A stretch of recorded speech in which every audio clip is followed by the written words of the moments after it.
Selamat pagi anak-anak semuanya. Semoga kalian sehat selalu. Hari ini kita akan belajar bersama mengenai tema aborsi. Sudah siap? Yuk kita belajar. Seperti biasa, sebelum memulai pelajaran pada pagi hari ini, maka kita akan mengawalinya dengan berdoa. Silakan mengambil sikap untuk berdoa. Dalam nama Bapa dan Putra dan Roh Kudus. Amin. Allah Bapa yang penuh kasih.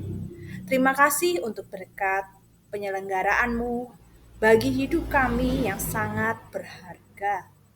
Kami mohon bimbinganmu ya Bapa, agar kami dapat memahami pelajaran tentang bagaimana seharusnya kami menghargai hidup manusia sesuai dengan kehendak-Mu. Amin. Dalam nama Bapa dan Putra dan Roh Kudus. Amin. Sudah pernah mendengar kata aborsi? Coba kalian ingat-ingat lagi. Kira-kira di mana kalian pernah mendengar kata tersebut? Apakah itu aborsi? Apa itu kira-kira yang dimaksud dengan aborsi? Silahkan coba dikira-kira apa jawabannya. Aborsi dapat diartikan sebagai tindakan menghentikan kehamilan dengan sengaja sebelum janin dapat hidup di luar kandungan. Jadi sebelum janin memasuki kehamilan usia 20 minggu atau berat janin kurang dari 500 gram tanpa indikasi medis yang jelas. Untuk mendalami materi hari ini, mari kita menyimak artikel dengan tema menyusuri praktek aborsi ilegal di Jakarta. Silakan dicari di buku paket, setelah ditemukan, dibaca, dan dipahami. Nah, setelah dibaca, sekarang Bu Siska mau tanya. Pertanyaan pertama, coba analisis kira-kira mengapa sih orang mau melakukan aborsi? Silakan dijawab sambil ditulis di buku tulis ya. Yang kedua, sebutkan 2 akibat dari perbuatan aborsi. Yang ketiga,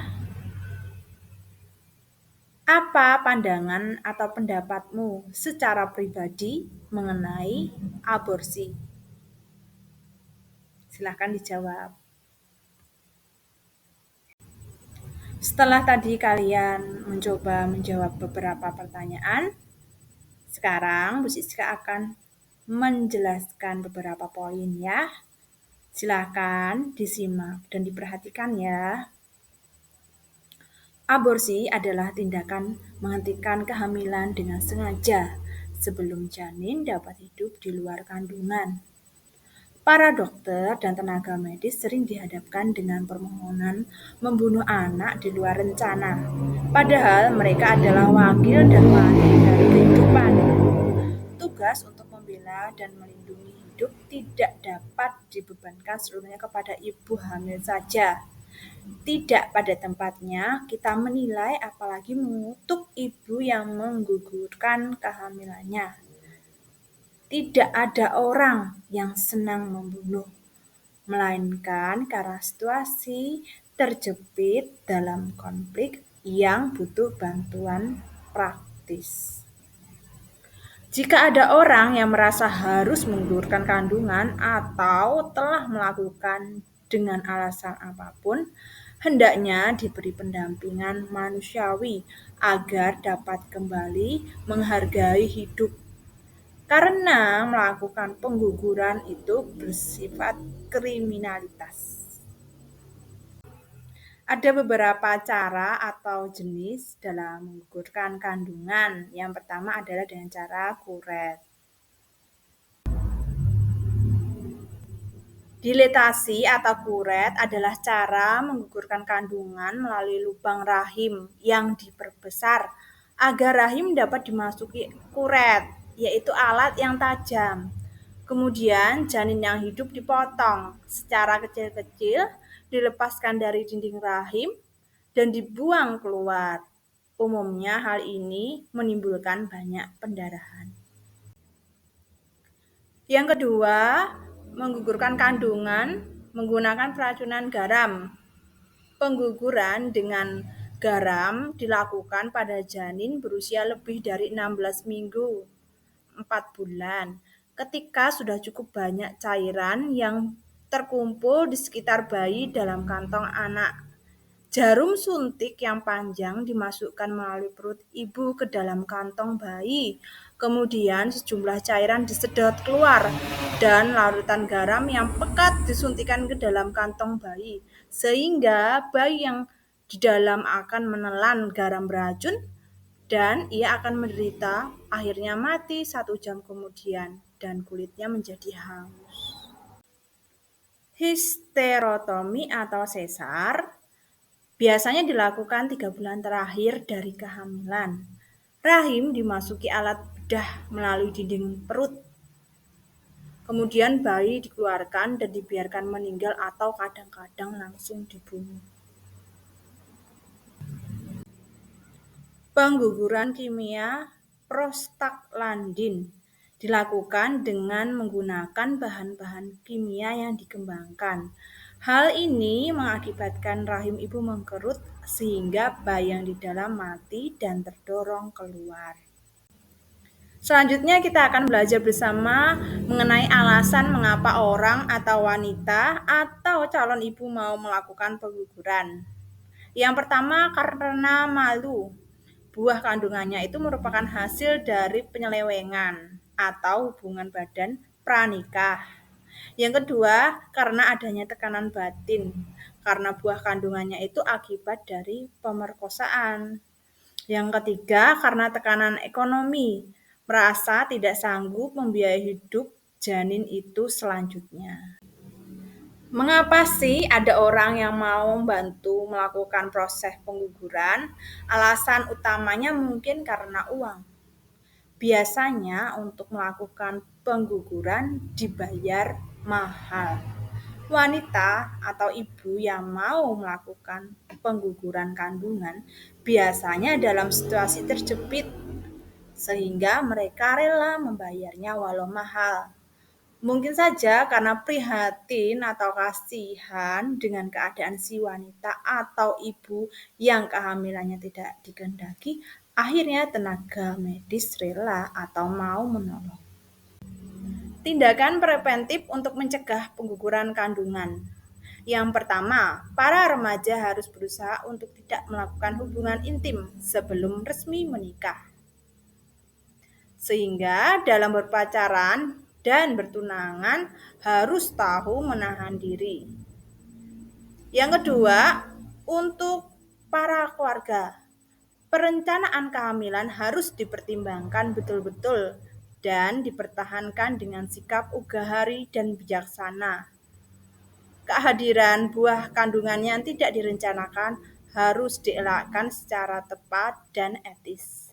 Yang ketiga, untuk sekolah memberikan bimbingan dan penyuluhan seputar kesehatan reproduksi remaja, pendidikan seksualitas melalui mata pelajaran terkait. Yang keempat, untuk gereja atau lembaga agama dapat memberikan pendidikan pelayanan pastoral. Untuk sekolah, memberikan bimbingan dan penyuluhan seputar kesehatan reproduksi remaja, pendidikan seksualitas melalui mata pelajaran terkait. Untuk gereja atau lembaga agama, memberikan pendidikan bimbingan pastoral seputar seksualitas, perkawinan kepada para remaja. Dalam melakukan pengguguran, ada risiko yang harus ditanggung oleh wanita, antara lain dapat mengakibatkan keguguran di masa mendatang, hamil di luar saluran telur, mengalami kelahiran dini atau prematur, bahkan dapat menyebabkan tidak dapat hamil lagi di kemudian kelak. Dapat mengalami gangguan emosional yang berat, serta merasa bersalah seumur hidupnya karena senantiasa mendapat teguran dari hati nuraninya karena pernah menggugurkan janinnya. Ajaran gereja mengenai tema aborsi antara lain 1. GS 51.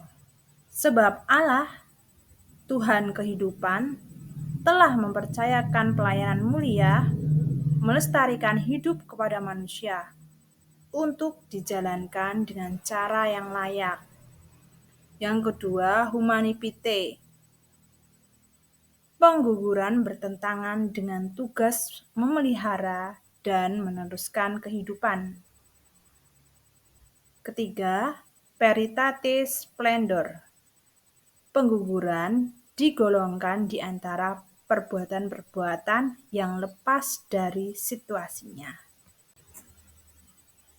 Keempat, Donum Vitae. Kehidupan manusia adalah kudus karena sejak awal ia membutuhkan kekuasaan Allah Pencipta dan untuk selama-lamanya tinggal dalam hubungan khusus dengan Penciptanya. Tujuan satu-satunya hanya Allah sajalah Tuhan kehidupan sejak awal sampai akhir.